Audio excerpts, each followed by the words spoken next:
Hello, welcome to episode 4 of Cinema Splot, Splot, Splot. Today's fancy episode is all about Sherlock Holmes 2, A Game of Shadows. It stars Robert Downey Jr. and Jude Law.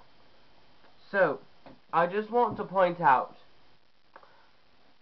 Robert Downey Jr. is God knows how many thousands of years old, yet everybody and their mothers want to date him. It's ridiculous. I mean, I would, jump on that. I would be with Robert Downey. Anyway, so, the movie is basically about Sherlock Holmes and how he's basically trying to find this man. I forgot his name, but he's trying to find this man who basically killed off Rachel McAdams' character in the beginning. I was very upset. I mean, she was like, huh, huh. And I was like, is she alive? Is she dead? And then they showed the bloody cloth, and I'm like, bloody hell! What? No, no, no. And she just died. So, I was like, why'd they kill her? At first I thought that they were kidding about her death, but she actually died, so that was pretty upsetting. So then I love everything about this movie where Sherlock Holmes, he can see everything before it happens. He'll be standing very still. He'll be like sitting there just thinking, and then in his head he'll be seeing everybody's movements, and then he can say, that person's going to do this, that person's going to do that, but I'm going to intercept and do this. So that was pretty cool. I loved when he dressed up as a woman because, you know, British people, they fancy dressing up as women. And then he pushed Jude Law's character's wife off of the train into the water under the bridge. It was pretty funny. And I love the epic battle between the policemen and the gypsy people. I mean, they're just like standing there, and like then they just bring out this big cannon, and then everybody's running in the woods. It's like Twilight mixed with, you know, the beginning of X-Men, Wolverine Origins, whatever, and then you just see them jump on the train, and then the guy just shoots the other guy, and oh, it's crazy. You have to watch it.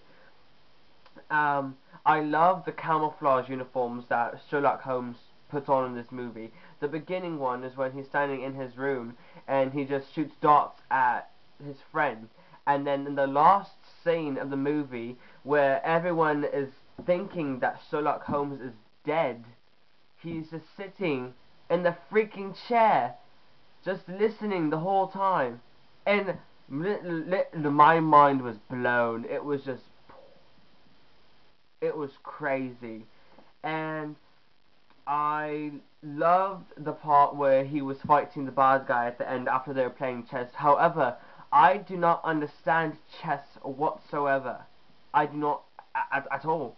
I mean, they were just like, knight to king 4, queen to overlay 6, knight to $40,000, and I'm just sitting there like, what's going on? They're just, how can you, one, I can't even play chess by itself. Even if I had a rule book and sheets in front of me, I wouldn't know how to play. Yet, these bastards, these little bastards, are standing there staring at each other, playing without the board game in front of them. They're just playing with their mouths. Yet they know the moves in their head. But that's because both of them can both see the fights before they actually happen, which is why Robert Downey Jr.'s character, Sherlock Holmes, was standing there the whole time fighting in his head, but the other guy was fighting with him. How? I don't know. It's Hollywood, so, you know, they just did that. And then the second time, he just grabbed, I think it was the weed or whatever, the smoke powder, the poof, in his face, and then they got distracted, and then he grabs him, and then his friend comes into the room outside on the balcony and stares at him, and then Sherlock Holmes is like, poosh, and then they just fall off of the edge of the building, and then they fall into the river, into the waterfall, and my heart just sank, and I felt so sad because it was like, Sherlock Holmes can't be dead. It just can't happen. It's like Jack in the Box, where they discontinue the freaking potato wedges. It just couldn't happen. So that's why at the end of the movie, when he was writing the book, and he types in the end. Okay, let's go. We are going on our honeymoon now. And then Sherlock Holmes just pops out of the chair out of nowhere, and then he types the end? Question mark. And my mind was like, woo, yes. I applauded so much, and I was like, grab me a towel. I am wet with happiness, with emotions, with feelings, with everything. And I just have to say, it was probably the best of the two Sherlock Holmes movies. The first one I hardly remember because I actually only saw it in theaters. I have the DVD, but I don't ever remember watching it after I bought it. Anyway, so that does it for today's episode. Remember to save on the clues and tune in next week when, not next week, next episode when I do the movie Brave from Pixar's Disney Animations. So keep your hats on, your little Sherlock hats, and keep looking out there.